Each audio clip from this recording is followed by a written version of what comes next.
નમસ્કાર મિત્રો મશરૂમ ખાવાથી કેવા કેવા ફાયદાઓ થાય છે તેના વિશેની સમજૂતી આજના આ વિડીયોમાં આપણે મેળવવાના છીએ। તો ચાલો શરૂ કરીએ। મિત્રો સૌથી પહેલાં તો તમને જણાવી દઉં તો મશરૂમ છે તે ઘણા બધા પ્રકારના પ્રોટીન છે, વિટામિન છે, મિનરલ છે, આ ઉપરાંત ફોસ્ફરસ છે, પોટેશિયમ છે અને એન્ટીઓક્સિડન્ટથી ભરપૂર હોય છે। આ ઉપરાંત તેમાં એન્ટી ફંગલ અને એન્ટી બેક્ટેરિયલ પ્રોપર્ટી પણ ભરપૂર પ્રમાણમાં હોય છે અને એટલા માટે જ તે આપણી ઇમ્યુનિટી એટલે કે રોગ પ્રતિકારક શક્તિમાં વધારો કરે છે।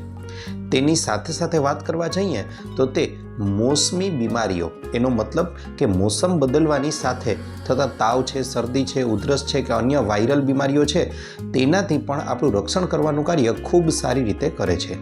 સાથે સાથે તેમાં હાજર જે પોલિસેકેરાઇડ્સ છે તે પ્રોબાયોટિક તરીકેનું કામ કરતા હોવાને કારણે તે આપણું પાચન સુધારે છે અને પાચન સંબંધિત લગભગ તમામ પ્રકારની બીમારીઓ છે જેમ કે ગેસ છે, કબજિયાત છે, એસિડિટી છે જેવી સમસ્યાઓથી પણ આપણને બચાવે છે। આગળ વાત કરવા જાઉં તો કેલેરી અને ફેટની માત્રા ખૂબ ઓછી મશરૂમમાં રહેલી હોવાને કારણે તે આપણું વેઇટ કંટ્રોલ એટલે કે વજનને નિયંત્રણમાં રાખવાનું કાર્ય ખૂબ સારી રીતે કરે છે। સાથે સાથે તેમાં રહેલા અમુક ચોક્કસ પ્રકારના મિનરલ્સ છે તે આપણને કેન્સર જેવી ભયંકર બીમારીઓથી પણ રક્ષણ આપવાનું કાર્ય ખૂબ સારી રીતે કરે છે।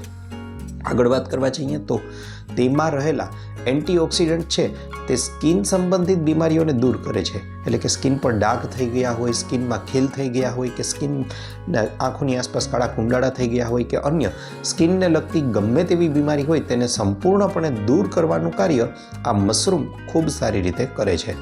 સાથે સાથે વાત કરવા જઈએ તો શરીરમાં હિમોગ્લોબિનનું લેવલ ખૂબ સારી રીતે જાળવે છે અને તેના પરિણામે શરીરમાં નવું લોહી બને છે અને લોહીની ઉણપ છે તેને દૂર કરે છે અને પરિણામે આપણે લોકો એનિમિયા જેવી બીમારીઓથી પણ બચી શકીએ છીએ। સાથે સાથે શરીરમાં રહેલું ખરાબ કોલેસ્ટ્રોલ એટલે કે બેડ કોલેસ્ટ્રોલ છે તેને ઘટાડવાનું કાર્ય કરે છે અને શરીરને એક હેલ્ધી કોલેસ્ટ્રોલ પ્રદાન કરે છે કે જેથી કરીને આપણે તંદુરસ્ત રહી શકીએ અને આપણું હાર્ટ એટલે કે હૃદય છે તે પણ મજબૂત બને। સાથે સાથે મગજના જુદા જુદા ભાગો અને આપણું આખું મસ્તક કહેવાય ને તેનું પણ રક્ષણ કરવાનું કાર્ય મશરૂમ છે તે ખૂબ સારી રીતે કરે છે। તો મિત્રો આ તો હતા મશરૂમને ખાવાના કેટલાક ફાયદાઓ। આશા રાખું છું આપનો મારો વિડીયો ગમ્યો હશે। વિડીયો ગમ્યો હોય તો લાઈક કરજો, ચેનલને સબસ્ક્રાઈબ કરજો। આભાર।